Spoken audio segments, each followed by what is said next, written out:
Oi, Budge! One of the things I've done, and I've consistently tried to do, is just seize on this notion of purpose in business, right? The corporate world has sort of stolen the term purpose as a way of driving our businesses. It's interesting you mentioned childhood then, in their teens. And it's like, hang on a minute, I'm being shoehorned into a world where I'm just one of 8 billion now. And I've just got to hurry up, get a job, get a mortgage, have a kid and die. Hurry up and do those in any order you want. So meaning I view as is an umbrella term under which we can tuck other existentially important ideas like purpose, significance, and coherence. In this episode of Budge, How to Fudge Being Human, Dr. Darren Coppin and I try to figure out how to be better at being human by talking meaning and purpose with one of the world's leading experts, Michael Steger of Colorado State University. How do you find meaning in life, your purpose, and how does it relate to happiness? We also talk the really big issues like whether zombies can also be ghosts. We hope you love the episode and subscribe now in YouTube, Spotify, Apple, or wherever you're listening to us. Thank you, Dr. Michael F. Steger. Steger or Steiger? Steger. Steger, Yeah. okay. Thank you, Dr. Michael F. Why the F? What's the F for? Yeah, I'm not getting very far very quickly here. I thought it was Yeah, it's really interesting that I didn't name Yes. myself. So the Y is because I was a speechless little infant. But no, it stands for Francis, which was a family name on both sides. So that was Right. Yeah, it's not like Fitzgerald or something. Yeah. Yeah. Named Yeah. after a monk, though. How about that? Named after a monk and my great grandfather, who was a cop, a monk and a cop. Those are the two. Good background. You didn't follow either path, though. You're the founder and director of the Center for Meaning and Purpose and professor in the Counseling Psychology, Applied Health, and Social Psychology programs at Colorado State University. Thanks, mate, so much for jumping on here with us today, because this is something Darren and I are both so fascinated by. And of course, not the meaning of life, but meaning in life. And I thought that might be a great place to start with your work, mate. I was watching your videos and reading a bit about you. What's the difference between, and I'm sure you get asked this probably 1,000 times, what's the difference between meaning of life and meaning in life? Yeah, well, first, thanks for having me on. I'm excited about this and get a chance to talk about meaning. That's I wouldn't be. that's pretty fun. I wouldn't be excited. Really? Okay. I'd be a I little take bit it back. depressed and cautious. It's an honor and a fearful experience being here. So meaning is like it's a word that you can apply very broadly to lots of different things. So we started with the easy stuff to define, the prepositions, right? And left meaning and life, all that sort of stuff for later. So Yeah. the preposition makes all the difference in this case, weirdly enough. So the meaning of life are the big questions. They are not empirical. They're not scientific questions. As far as I know, right now, we can't get any data on any of the really huge questions that humanity and ourselves sometimes tend to ask ourselves. Is there a God? How many are there? Why did they make us? How long did it take? What happens after we die? Can you be a ghost and a zombie at the same time? I mean, these are all That's a new unanswerable one. I never questions. thought of that. Hang That's on. all I think about. That is actually, that's kind of blown my mind. Not answerable so far. She's been talking about what happens after you die. Is there a God? But ghosts and Can you be a zombies. ghost and a zombie? Brilliant. That's a whole new level of fear. I mean, we don't have it. We don't have it within our grasp to answer these sorts of things. So I like thinking about that stuff, and I think that a lot of the most interesting things humans have done collectively are efforts to answer those questions and to pass on this kind of assurance that someone thought of this before I got here, so I don't have to think too hard on this question, right? Like culture, customs, taboos, religion, even the governmental systems that we have, place names, like New South Wales. It's not Old South Wales, it's New South Wales. And being from South West Wales, nothing like it. It's they not everyone's more sober. Yeah, there's less vomit in the gutters, basically. Yeah. Yeah, the world is full of like these little road markers that try to help us have things to cling to in the wake of the big things. But how do each of us run through that ourselves? And that's where the in preposition comes in handy, right? So some committee of elders 6,000 years ago decided this, and we kept doing it, and that's supposed to make us feel good about our understanding of life, the universe, and everything. But we still have to own or confront some level of that. And I think that's where it gets really interesting, because like I'm a psychologist, I'm not a astrophysicist or a theoretical mathematician, I'm not a theologian. So yeah, what are individual people doing to feel like they've answered that question? Like, at least what is my life all about, in a way that helps them move forward and do cool things. And I think Hopefully that's what I not found. And I think that's what I found fascinating in reading about you. And part of why we do Budge is you made the point that this is something that binds us, I think, all, and it's something that we're all really fascinated by. We're all desperately looking for this. But where do we start in even trying to find out what is the meaning in our lives? Yeah. Well, so it's weird. It's a paradox, because it seems like if you tackle it from a certain perspective, you've read too much Camus, you know how to spell Kierkegaard correctly, all these sorts of things, and you might think that this is super tricky, and we're sort of crushed by the responsibility of really deciding, how old the Earth is and what scripture adds up versus what scientists say, and are birds really robots, or whatever conspiracy theory you might have. Most people don't do that. Hey, All of those. yes, Yeah. Yeah, and most people are not too bothered by it. So when you do just global research in cross sections of countries around the world that are advanced and pensive and angst-filled, and others are pastoral and sort of going up, moving to a beat that's not quite as frenetic as the modern world. And it doesn't almost matter. Most people say that, yes, if you just ask them, does your life have meaning and purpose? They say yes. Yes, Yeah. it does. So where you start is with that question, and then you have to wrestle with a couple things. Like, I came into it thinking like you, everyone is in a desperate struggle to find the answers. And, the way that we try to answer this question has everything to do with the fate of the universe and our own lives. And if we just think about this enough, we'll stop being terrible humans, and we'll, actually be nice to each other, and all these sorts of things. And, that's not true. Most people aren't thinking too hard about this sort of stuff. And in Western influenced, or at least, former colonies of the British Empire, that tends to be it's a distressing question to be sitting with. Like, are you searching for meaning? If you are, you tend to use the word, I'm desperately searching for meaning. yes, yeah, Or frantically. And that is not good as we look at the data. So people who, generally speaking, would say, yeah, I'm searching for meaning in my life, in these areas where we have this very either or black and white thinking, we tend to say that when we also do not feel a lot of meaning in our lives. So that's the second clue, right? So most people don't seem to think about it too much and say life is meaningful. Sure, why not? And then the people that are thinking about it within, what we have to call the Athenian, philosophical tradition of putting in things in categories. This is this, it's not that. Well, life is meaningful or it's not. You don't look for your car keys if you're holding them right in your hand and staring at them, right? So, but outside of that tradition, then you find another interesting phenomenon, which is not everyone is searching for meaning because there's a huge gnawing hole inside them. They're searching for meaning because that is meaning. Meaning is the process, the holding of a potentially unfolding future and understanding, not like, I nailed it, I don't have to ever think about this again, right? So there's all sorts of little wrinkles in there, I think, that are just... I'm one of those people that have been searching desperately, frantically, and I have read quite extensively, for example, the Daily Mail and Penthouse on this. And I've heard of either. I'm a Guardian man. I'm kidding. yeah.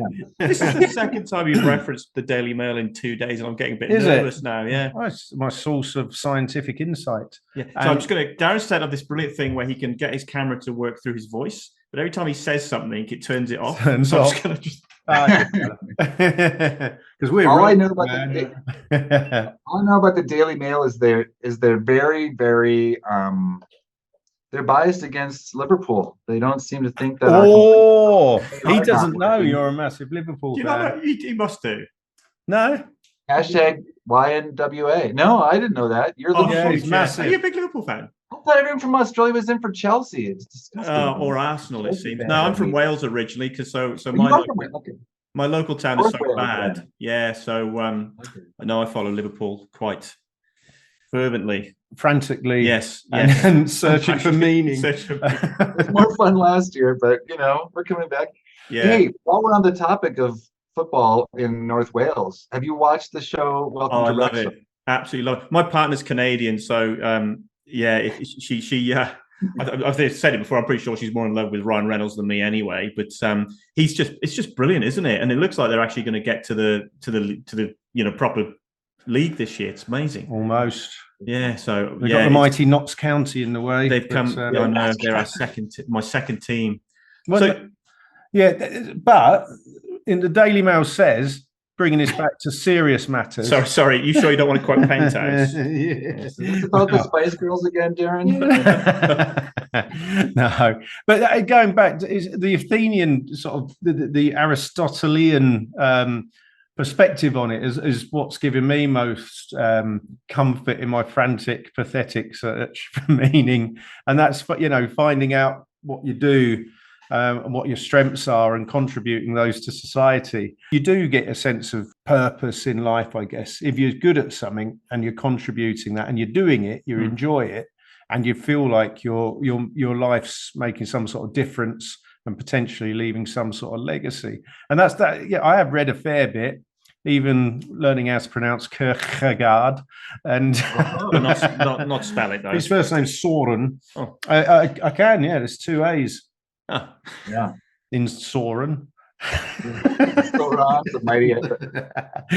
But no, yeah, I just found that simple and meaningful. But surprisingly, I've taken possibly thousands of people through a strengths assessment with the VIA character one, and I hadn't really ever met. When you ask people what are your strengths, what you're bringing to life, what do you enjoy doing, I think I've probably met less than 1% of people say, oh, I know what my strengths are.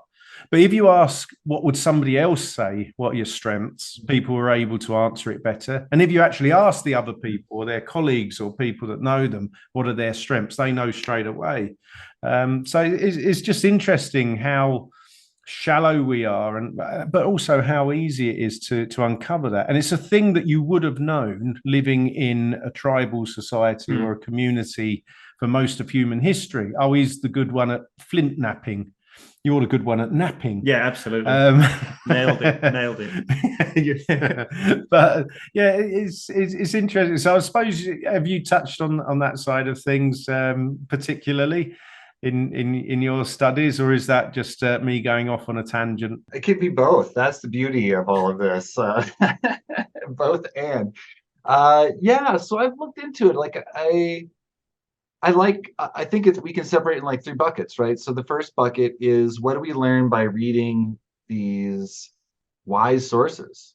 And I learned that I'm not as disciplined of a reader as I used to be. It's very hard right now, and I oftentimes get more out of reading Aristotle, or especially lately I'm curious about Epicurus, like the great hedonic thinker, because I find I get more when I read what other people tell me I should have gotten the first time when I read the original, right? So Epicurus, like you mentioned, that understanding our strengths or doing good in the world or finding things that give us a sense of pleasure, like that's very Epicurean, right? The hedonists were arguing this, but I'm reading a book now that's trying to put in context what the life of Epicurus really was like. It wasn't orgies, and it wasn't eating a suckling pig for breakfast, lunch, and dinner all day long and lounging about. He had a very simple, very modest, we could say very virtuous.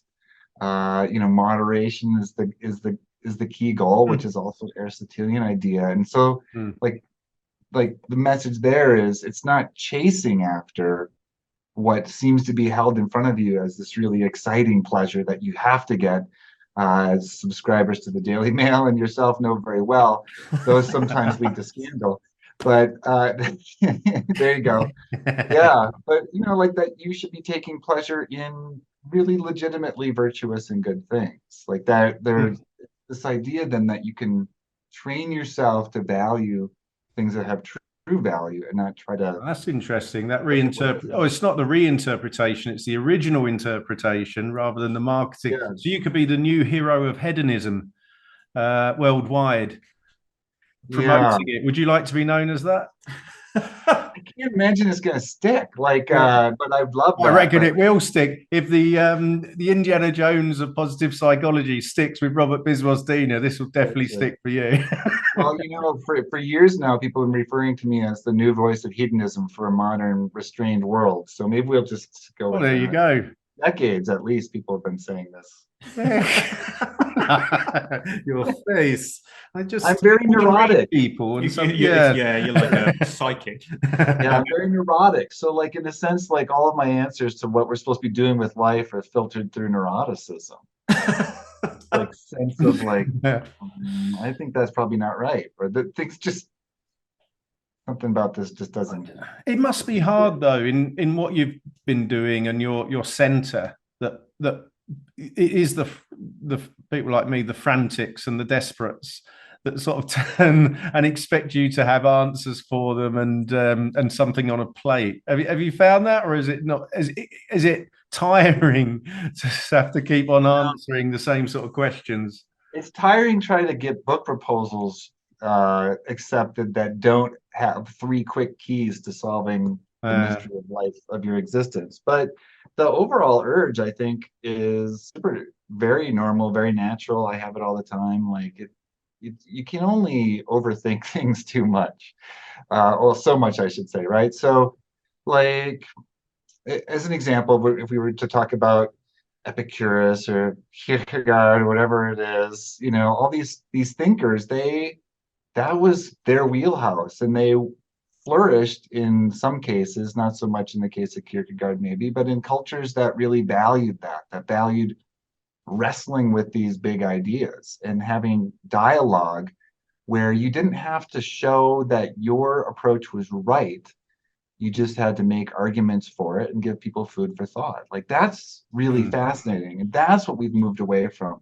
So I wouldn't say it's exhausting, although it is quite worrisome that there is a tendency out there for people to want like a static, fixed, with no wiggle room for doubt, very easy to activate answer for everything. And then they want whatever answer they've invested in to be right. And when people have different answers, those people have to, you know, have their books burned, or they need to be banished or something like that. And so that's the urge that I find most worrisome, not going out and experimenting. Like you may feel like you're frantic, but you know, you're reading, you're taking information, you're trying it, you're bouncing it off people, you're taking another step to it, you're reflecting on what that experience was like for you and the folks who are working with you. Like, that is the experimental ideal of trying to figure out what's going to give people tools or perspectives to move forward.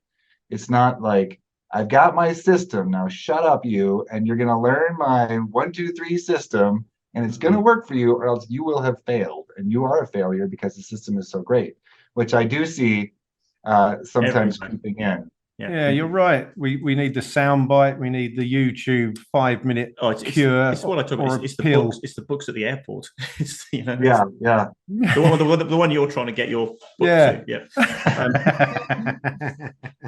So whereas Darren asks the deep intellectual questions, I'll ask the stupid layman's questions, Michael, if that's okay. But obviously the difference between meaning and purpose. But what interests me, and I think it's both of your expertise. What's the relationship between meaning in life and happiness? What's the difference between meaning and purpose, but also how do they relate to our happiness? Yeah. So happiness is a problem, right? It's a problem word. It's a problem concept. We are all feeling pretty familiar and comfortable with it. One of my advisors from my personality psychology background, his name is Shigehiro Oishi, and he's done these sort of lexicographic understandings of where happiness came from and how it was used, right? And up until the mid 1800s, happiness meant something akin to it happened or happenstance.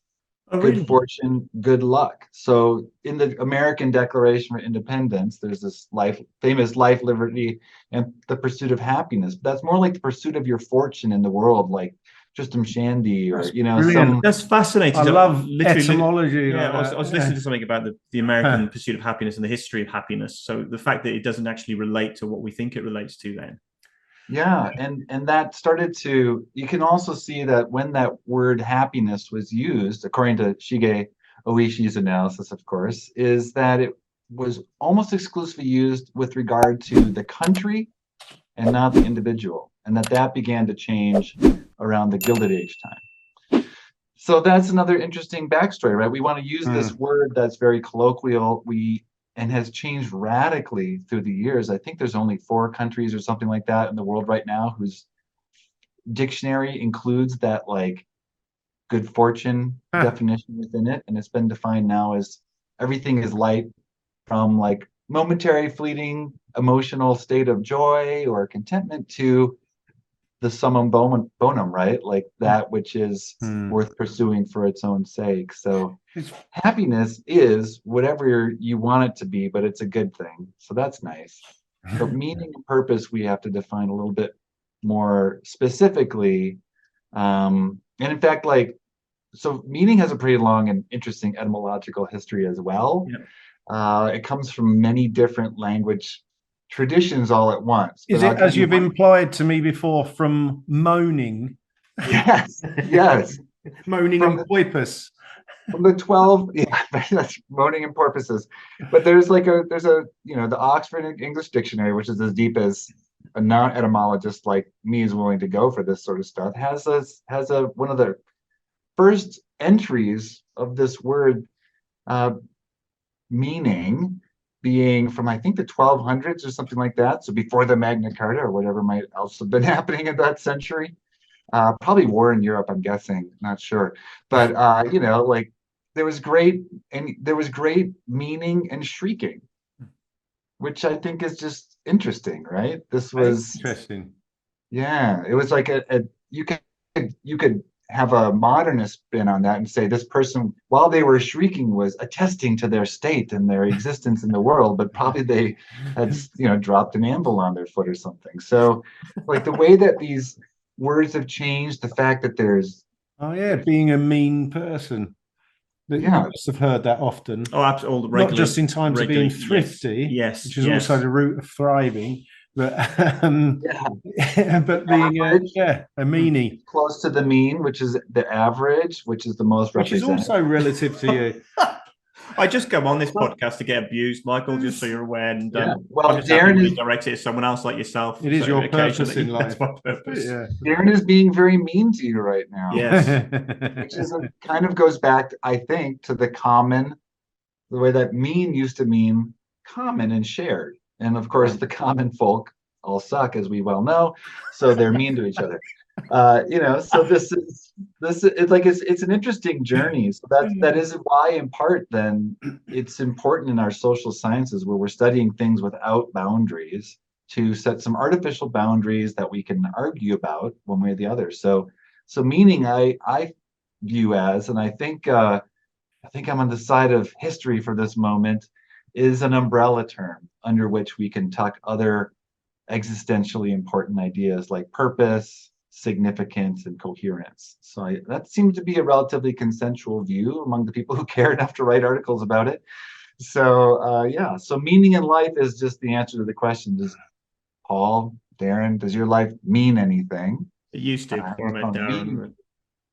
And purpose then is going to be our pursuit of something worthy, in a sense. This very long-term, overarching, organizing, very vitally important aspiration, aim, mission for life. And my view on it is that you don't have to finish. It is the application of motivation towards something worthwhile, whether you think you'll get there or not. We can talk more about that if you'd like, but there's something in there that everyone agrees to. It's like motivational. It's about things bigger than goals, longer term, and you, in the best of circumstances, will pack other things in your life to fit with your purpose. Yeah. Not the other way around, ideally, right? Significance, I think, is why, I don't have data for this, but I think it's why when you ask people who don't have to think about it too hard, is your life meaningful? They can say yes. Yeah. This is that almost, we call it evaluative. It's just a rough evaluation. It doesn't seem to be purely emotional, but it's a thumbs up, thumbs down. Is your life worthwhile? Does it have inherent value? The partner concept here that other folks emphasize more within this space would be mattering. Does it matter whether you exist or not? I think we don't have to think too hard if we've had a reasonably kind childhood. Yeah. We're like, okay, yeah, I guess I'm worthwhile. Yeah. And then the last one is the one I tend to find most exciting, and that's coherence, which is kind of how we cognitively make sense. We come up with maps and schemas and mental models about things. It helps us have a sense of consistency and predictability, helps us find our niche in the world, helps us understand how to engage in transactions, interactions, all that sort of stuff. I think it's natural. Most humans sort of really start to question that. It's interesting you mentioned childhood then in their teens. And it's like, hang on a minute, I'm being shoehorned into a world where I'm just one of 8 billion now. And I've just got to hurry up, get a job, get a mortgage, have a kid and die. Hurry up and do those in any order you want. But also and it's why it's that age that graffiti and tag so much is it's screaming out for some sort of recognition that there is still an individual and I matter and I'm significant, because nearly all of them are their names or their nicknames. They're not saying up with this or down with that political perspective or whatever. It's just, I'm here, I matter, I'm my own brand, and I'm losing this. I've realized that I might not, so I'm just going to write something on the side of a train 100 times just to make sure. Just talking from your personal experience, Paul. So you were talking about sort of meaning, an umbrella term, then you've got purpose, something striving for over your life, significance. And then you use something in the past I'd looked at sort of if you're going to categorize 3 things under meaning, I guess it was identity, but you used coherence, I think, wasn't it? Yeah, I think that for me it makes more sense. Identity, another thing we need to do when we want to be working in a field is make sure that we're not just willy-nilly grabbing other concepts that already have their own tradition, right? So one of the big reasons why my early work was really pretty focused on not including any emotional words in the way that I measured meaning was because, you would have a hypothesis that people who have a sense of meaning would experience more positive emotions. But that positive emotions is its own thing. You don't just stick it in the other stuff because you like it and you think it's good. Also, if you have positive emotion words in your scale of meaning, you can't test the hypothesis about meaning and positive emotions because you're measuring them both at the same time. So something like identity, I think, clearly is something different than meaning, because you could argue that folks have different approaches to identity at different stages of life, in different cultures, at different times throughout humanity. And the idea, and probably that predated by quite a lot, anyone thinking too hard about meaning. So, like when Gilgamesh, everyone's favorite ancient king, just 1/3 human, is getting agitated about how his life is going, he's mostly concerned that people notice how awesome and famous he is first. And it's only later that he realizes he's going to die, and he wants something to outlive him. But that's still just mostly to impress people, that Gilgamesh was really pretty awesome, right? So, I mean, I read that story with a lot of different lenses, one of which is that our earliest story is about the quest for all of this to add up to something important.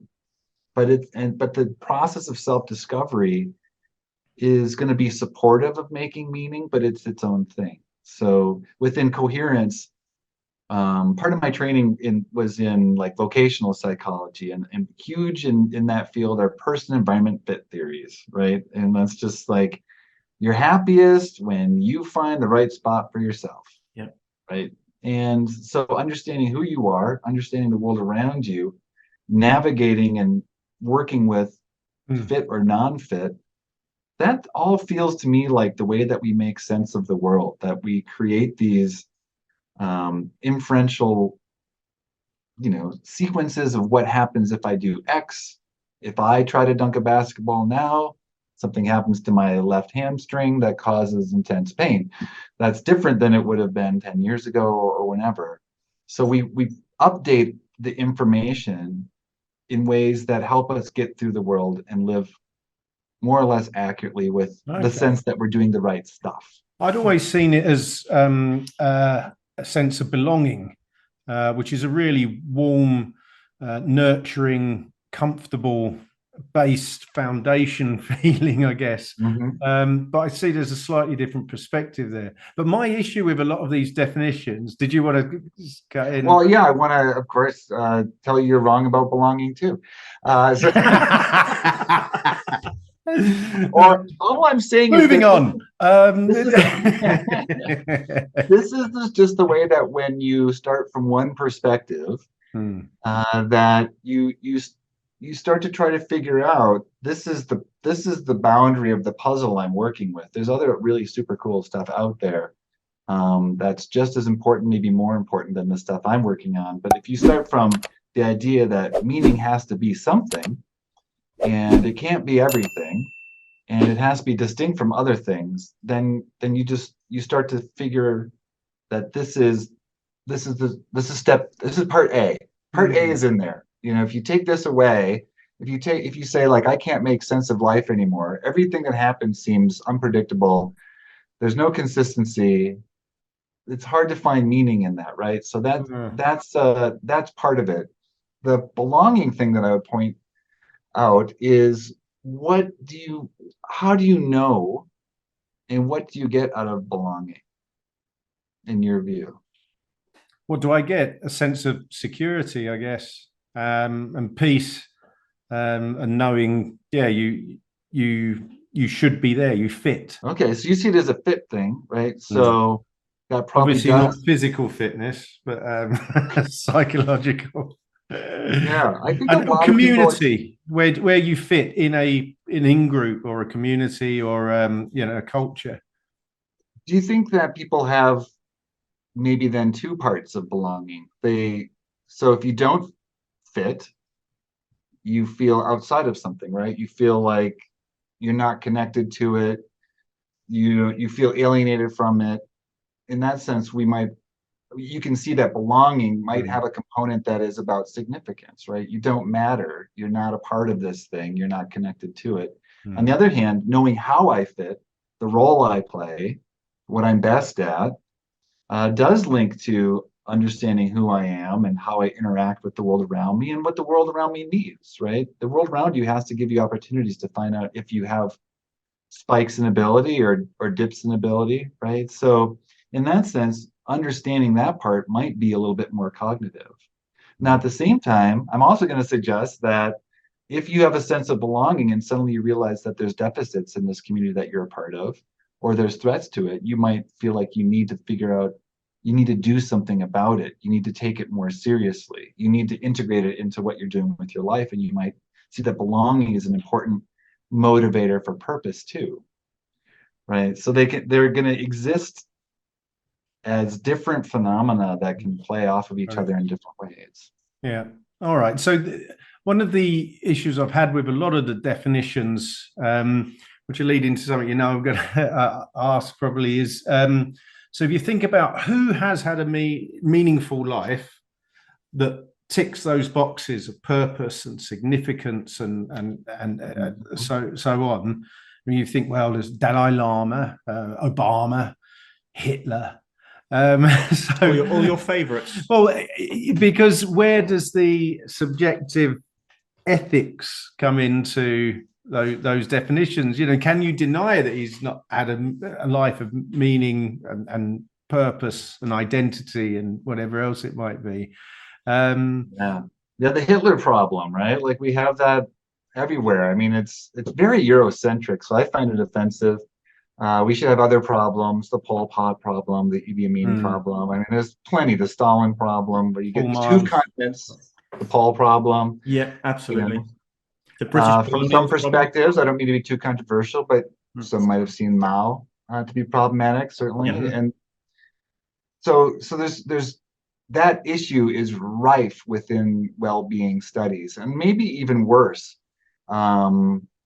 for meaning, because if we take a look at just the purpose dimension, right, and you've got a list of big projects you want to accomplish and a lot of motivation for them, with a Hitler example or any, horribly impactful evil person. I feel like we miss Putin in this conversation. Yeah, you can see that they are pursuing something for whatever reason they think is worthwhile. It's highly motivating. It's organizing a lot of thought. And I think you see also the power of purpose, right? If this person had no motivation, no follow through, couldn't stick with it for long periods of time, didn't feel that sacrifice was worth the eventual outcome, you've stripped away all the senses of purpose, but you also have probably made someone not particularly harmful. You've not made them very helpful if what they want to do is a good thing. And you've probably also not made them very attractive to lend your own effort to. So I think the power of purpose is twofold. One, it really does what it's advertised to do if it's harnessed, right? It really does gain tons of motivation, organizes and focuses people over a really long period of time, whether they're experiencing setbacks or not. And it can be really attractive and can get a sense that people want to go along with it, right? And you can marshal more resources. So if that stuff is directed at ethically good and laudable goals, that is what we all hope to see in a world that's, crumbling under so many crises. We need people who can do that sort of stuff, like emerge from nowhere or shift gears from somewhere else and get us all on their backs, and we're all gonna, we're gonna ruck march across the desert until we fix this thing. If that person is aiming at destructive aims, they're more destructive with purpose than they are without it. So, and I guess this is the David Hume and Adam Smith perspective on being human and living a life well lived. Is it's got to be for the greater good of, and it's for happiness, whatever the hell that means. But happiness is a group thing, not necessarily an individual thing. Which I think a lot of definitions and reading I've read sort of miss out that clarification. Yeah. Well, I would say that's really a problem with positive psychology, wellness, and the well-being industry, is that you can't sell to collectives. So people who are successful have found, I think, a way to sell individual happiness as commodity, right? Like you're just going to get more and more and more and more, and then you got to upgrade because your happiness phone is obsolete, and now you're on a subscription system because you can't sustain it with what's going on, in a sense, because we're living in a system that's just, so we're back to hedonism, aren't we? The hedonic treadmill, but even though hedonism isn't. I find it interesting. There's so many words like that, and eudaimonia, and they said, the ancient Greeks said this, and there's not a direct translation. We're not, we haven't got, and it's like, well, back then actually, it seems that they didn't need this absolute defined meaning of a certain word, moaning of a certain word. Whereas today we need this, it has to mean this, and it has to have these particular components, and we're not comfortable with anything ethereal that allows us to think and interpret for ourselves. Yeah, I think it's because we're more, the way that we're contentious seems to have worse consequences now. I think plenty of people were contentious. I mean, I guess if you read Cicero, which I haven't, the way that other people say that Cicero was quite contentious, insulting even, right? But the consequences were less than some, buffoon pretending to be president tweeting out attacks on other people, and then someone else follows through on those sorts of attacks. So I think in a world where we have reason to doubt, or at least invitations to doubt, everything we're told about the nature of reality, why we're here, which God is which interpretation of which religious book is correct, we don't have the refuge, I think, the easy, non-thinking refuge of, well, this is how we've always done it. Because it's not only, the only cultural influences we're getting aren't from 12 kilometers away in the next hamlet. We're getting every cultural influence all the time and it's pretty clear that no one was right. If only one person can be right, then almost no one has been right, because every other person who's ever existed more or less has disagreed with them. Right? Just imagine for yourself that really Zoroastrianism and Mithra, that's the right one. What does it mean for every person who's ever lived who's not Zoroastrian? That they've been wrong about the most fundamental assumptions about their own lives, how they've lived it, how they've evaluated it. And I don't think you can be around in this world without stumbling across that at least once, right? And like, is this really true, this stuff I believe? So I think we have our backs up against the wall a little bit on some of this stuff. So we want to nail things down. We've got the scientific method, which has its own reasons for precise definitions. But I think, you just pick any conspiracy theory, or even any, what should we do with refugees? Just start there. Should we be enforcing national borders? Like, things that have theoretically been part of the human experience as a collective for a long time, we still can't get through conversations with a lot of people without feeling heated. Right. So I feel like from a meaning perspective, one explanation for why we're so easily ticked off at each other and pedantic and then so quickly turn to shouting is because we're just trying to grab on at least one thing, and you can't take this away from me, and you can't change this on me, if that kind of makes sense, right? So I think it links back to your graffiti idea too, right? People see something tangible that they've done, they've shouted louder than anybody else, they've burnt donuts with their car and see the smoke coming out of their wheels, they've seen the tag in the train warehouse, wherever people are doing this, and that's a thing that no one can ever take away from them. They can always make their presence felt, even if it's in a sucky way. I thought I might bring it to a far less controversial topic. We've covered dictatorships, and we have. And religions are false, but yeah. I thought I might cover religion a bit more, if that's okay. Let's go. Because I'm an atheist, but I was born in a very religious upbringing and sort of fascinated by it. But one of my readings of yourself, and I no doubt I'll get this completely wrong, so feel free to correct me, was the fact that people with religious lifestyles, beliefs, have far more meaning and purpose, and therefore more well-being than those of us that don't. And I was quite fascinated by this, but this is something you discovered in your research? Yeah. I mean, this one didn't. I was raised quite religious as well, and I'm not really sure all the time where I land on it. I would say that I'm far more orthopraxic than orthodoxic, right? Like, the trying to do good works is more important than trying to find yes, agreed. Some explanation somewhere, or battling people over what's right.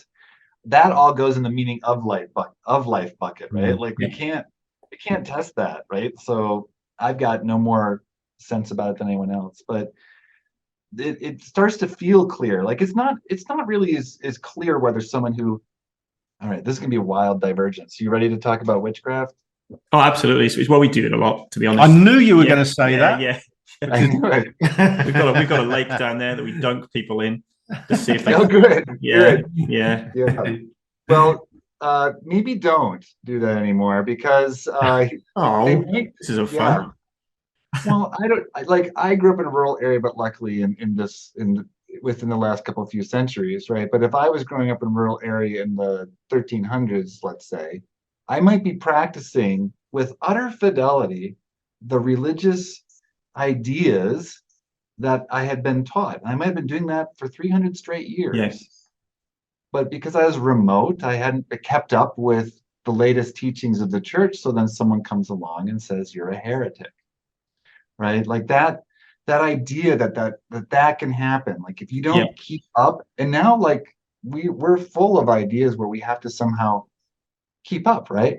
So they weren't heretics, but the Malleus Malefactum, right? The Hammer of Witches, that whole like weird book about how you can launch witch hunts. We have a sense that was, a brief period of time, like some collective madness. or was tied to the Inquisition, but Yes, yeah. that was very, very Catholic, let's say, or even Spanish Catholic. But it was happening in Protestants. It was happening Protestant versus Protestant. It was happening Catholic versus Catholic. And there wasn't even Catholic and Protestant necessarily in those ways. Followers of Calvin versus followers of Lutheran versus all these other people.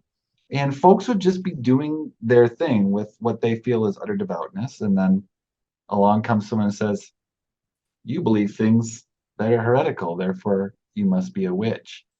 So that now, rather than on a 300-year scale, put it on a 30-day scale, right? And to try to recreate your own understanding with confidence of how the world really works and your actual place in it is, I think, a lot to ask.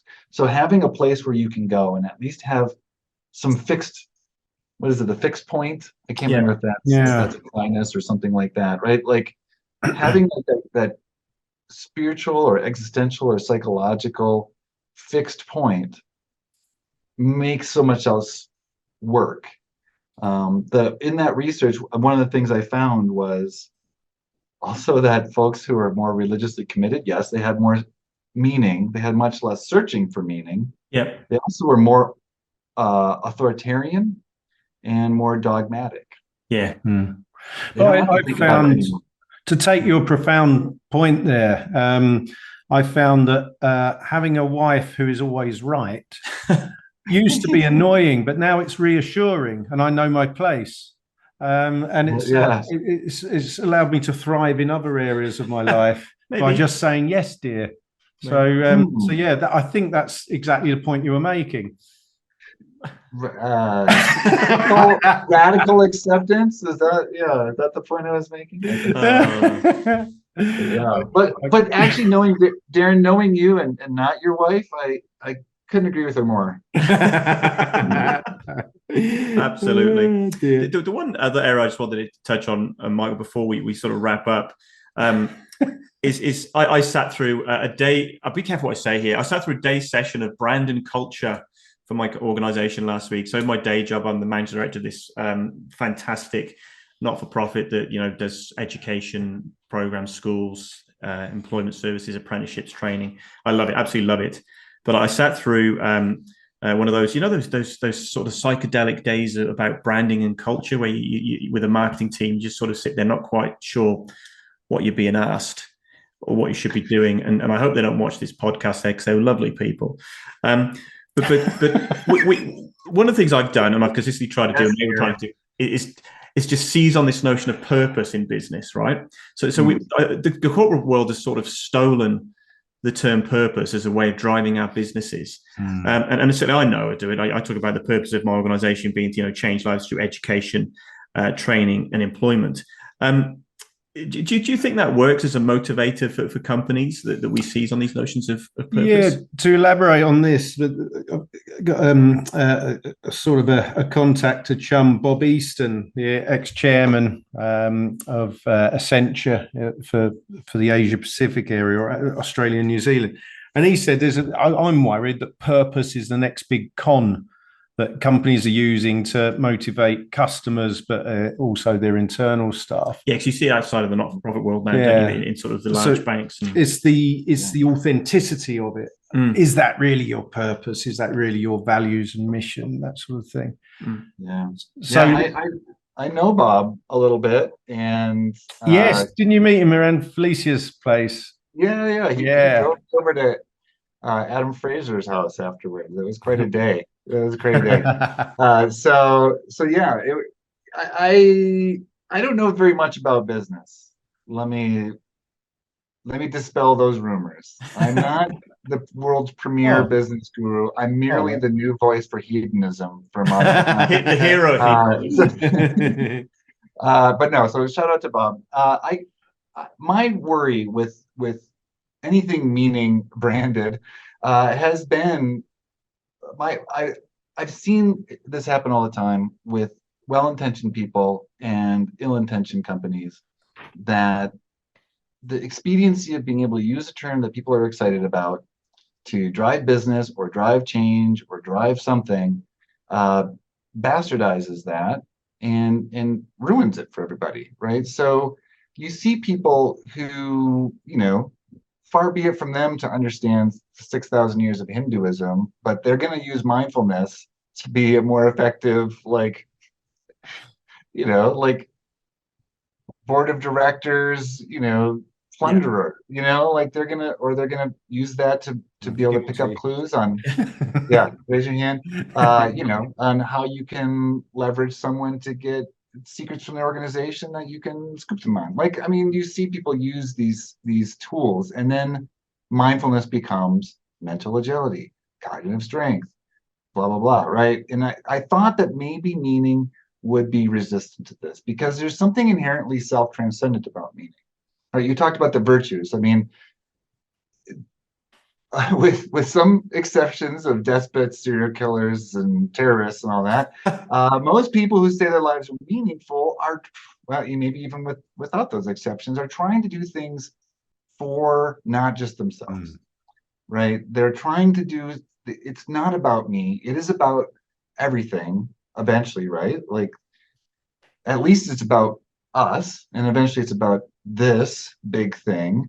Like, there's something that draws us away from just what our little meat puppet wants right now to what it could be about. And so my hope was that would somehow, like, we'd advance fast enough with the science and fast enough with the messaging, I guess, as nerds who like me who never really get out in public. I don't know how I was going to advance the messaging, but I thought that might happen. And that meaning could resist this commodification that I see happening with everything else, right? And so I'm worried about that because I see people, like brand shopping for happiness. They already did the gratitude thing, but they've heard about this growth mindset thing, and now they want to do the whatever's next, right? They want to get themselves some grit, and that's going to be the next thing that they're going to work on, and they'll have it all eventually, but they'll even have the best version of it because they learned directly from Darren or they learned directly from Paul, right? So you see that is contrary to all our hopes for well-being, right? And it's certainly contrary for our hopes for meaning. You put that in a corporate situation where even more so than the incentives of a well-intentioned, happiness book writer are far stacked, at least in the quarterly, shareholders report world that I read most about in whatever version of the Daily Mail we have here in the US. Right, that National Enquirer. Okay, yep, there you go. I get a lot of shareholder reports from my National Enquirer, and it's way against the types of investments over time with careful consideration of virtue and our impact on others and the responsibility to them.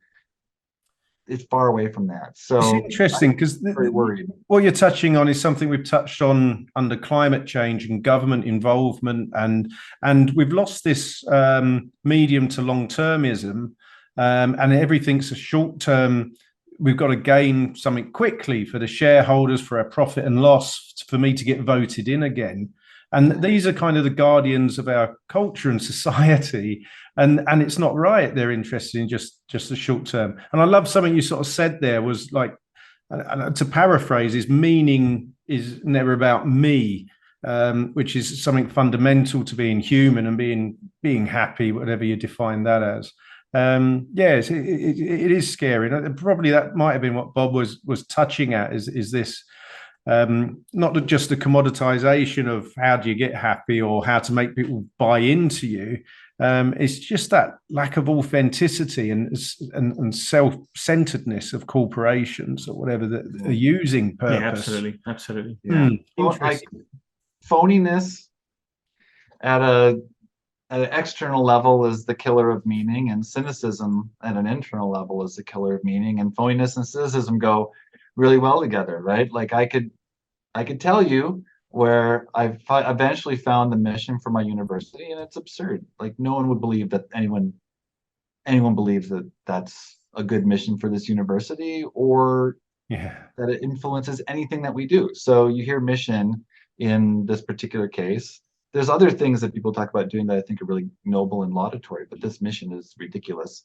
So no one ever talks about it. It's the mission. So common in businesses, isn't it? It's something you say, oh Christ, I've got to stick this on our annual report or on our website. the meaning of that, or the vision of that company, has nothing to do with the meaning or vision that engages their staff or customers. Absolutely. It's alienating rather than engaging. So go on then. Michael, we're probably coming towards the end. This has been fascinating. I'm so grateful. So thank you for your time today. But I suppose the question now is, where next for yourself, and what else are you working on? Because this is such a huge area, and I suppose such an important area that literally can change the world and change lives. What are you working on next, and hoping to do next with all this? Well, I kind of thought that this was going to be it. We would just do this, but solved. Yes, it'd be like the yes. Crown. We're just going to put this out there, and your work is done. That would be like the Crown. I just keep coming back. You wouldn't believe there's anything more to explore. But do you know, I don't even watch it, and I every now and then you see a snippet, and you think they're still on 1984 or something. Do you know what I mean? It's just delved more and more into nonsense. What happened to his slippers after all? Where did those slippers go? Join us next season. But I know it's a charming show about some very lovely people who historically existed. So what's not to love? But for me, next is Prince Andrew years. Those will be the interesting episodes. I feel like they should be going backwards. Like, yes, that would be yes, kind of fun. yeah. Let's get back to 1300s or so. You get the witchcraft stuff out. That's right. That's right. We need to do that. The 1400s are pretty exciting. You got your Henrys of all sorts of numbers. But for me, next is kind of a retooling. I really think that meaning is important. I have a dream job for meaning. If either of you can make this happen, I'll definitely give you a cut. But I would like to do. We're in. All right, a meaning travel show.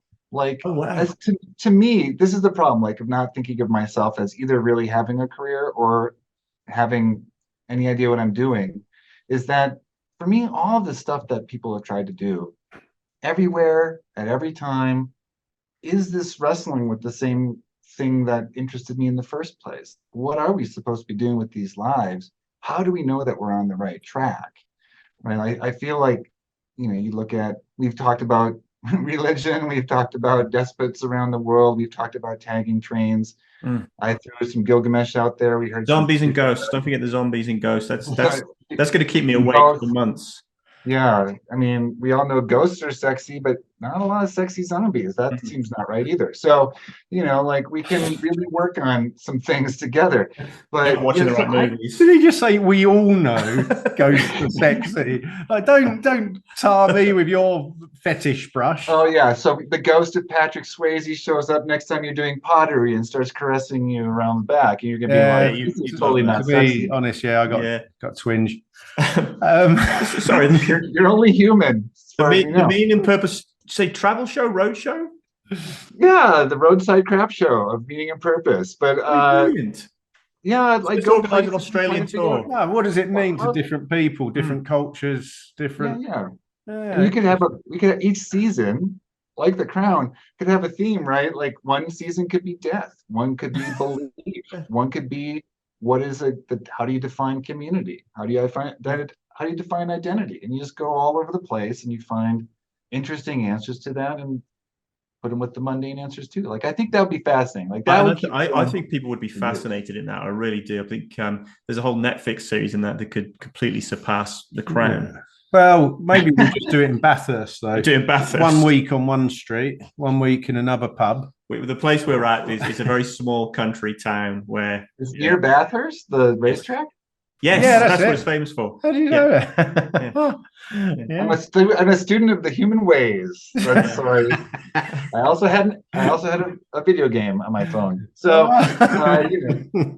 but yeah, so meaning can keep me going, I think, in lots of different directions, but it's starting to feel more like a personal project, because I think my career hasn't, things are not better at the end as I look at my career now from when I started, because truth be told, and hopefully there are no daughters in the room right now, because I'm going to use a very, very terrible word. Cover your ears. Yeah. My first research question at age like 5 or 6 was, why are people such assholes? I couldn't understand it. And the next question was, why are we so bad at living, since we've been doing it for a long time as a species? And then the third question was, there's got to be more to life than this. Why do these idiots seem so confident that they've got it all figured out, right? So like that as a research project leads to, why are we still racist? Why are we still mistreating women? Why do we have a desire to dictate to other people what their gender should be? Why can't we fix global warming? Why are we still doing any number of things like driving cars inefficiently at Bathurst instead of just really going a nice speed to maximize efficiency, right? Why are we doing so many things? The most boring race in the world. The most efficient race known to humans. Come to Bathurst. And actually, that's got more value using any energy. Okay, yeah. That's right. So I don't think the world is in that much better a place after 20 years of me doing whatever I've been doing about meaning. So I feel like it's still interesting. It's still worth studying. It's inescapable for me personally. So I love it. But I'm moving bigly, to use a very presidential term, into sustainability, psychology, trying to explore how to coax greater ecological behaviors. Is there any way that I can lend my weight to the mass of folks trying to push the Sisyphean boulder of the fossil fuel capitalistic lethargy and inertia that we've all got? So that's what we're gonna start collecting data on, start toying around with. A lot of my talks these days are about that. So hopefully that makes a difference that I'll be able to see within the next 20 years or so. Yeah, thank you so much for doing this today. Seriously, it's been an absolute joy, and I actually disagree. I think most people that look at your work I think it really does change the world. It does just make the world a better place, And Michael, I'd love to do this again, down the track. I think there's so much we could cover in a 1 hour podcast that we haven't even touched on. So maybe down the future we do talk about some of these other subjects, because we'd love to do this again. Would you agree, Mr. Coppin? Dr. Coppin, sorry. Without you, though. Without me, yeah. Yeah, absolutely. But it's interesting. There's a convergence of ideas from numbers of guests here. Because that's the whole point of Budge, is how do we get through being human? What's quirky about us? What's weird? And what can we rediscover and improve? And there is that question about capitalism. There is that question of why aren't we addressing the things that matter as well as we might? But the good thing is we are starting to question them, and there is becoming consensus. So I'm an eternal optimist. I think things are working, and it does need people at the spearhead, the heroes of hedonism and what have you, to really drive this. I volunteer to be that, whatever that was. Challenge and have fun whilst we're doing it. Brilliant. Yeah, thank you so much for joining us, mate. I really appreciate it. Yeah, no, it's been an absolute blast, and thank you for budging us all. Smuggling those budgies wherever you go. Thank you so much for watching. If you enjoyed this today, it's been a fascinating conversation with Dr. Michael F. Steger from Colorado on meaning and purpose. If you've enjoyed this, hopefully we'll get Mike back in the future. But please connect with us on our Facebook group, connect with us on our Facebook page. But most of all, like and follow this on YouTube, subscribe, go back and check out our last episode, and make sure you watch out for our next episode next Tuesday, 7 a.m. Australian Eastern Standard Time. Thank you. Oi, Budge!